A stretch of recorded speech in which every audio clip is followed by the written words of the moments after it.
Behind me I have a really good example of a permaculture principle that is so easy to apply in your garden and everybody should do it. So I'm going to show you what I'm talking about, and I hope that this helps you as you work through creating a sustainable garden that is low maintenance. This in front of me is flowering kale. I'm letting the flowers be pollinators for the bees right now. I'm not planning to save the seed. But you'll notice that this specific kale is covered in aphids, like head to toe, completely covered. However, this one is perfectly fine. There's a couple things happening with the process of these 3 kale plants behind me that are all in the flowering stage. The kale that has all the aphids on it is my trap crop.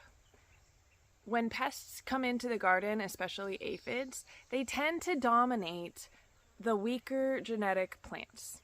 This specific kale is presenting kind of that process of evolution of only the strong survive, and it is serving a really wonderful purpose. It is sacrificing itself basically so that other plants can go on and survive. And so when you see a plant in the garden that is completely covered in pests, it might be worth it just to take your lens out a little bit and look around and say, is this the only one, or are all of my plants getting completely destroyed by aphids? Because more often than not, if you leave it, then they'll leave the other plants alone.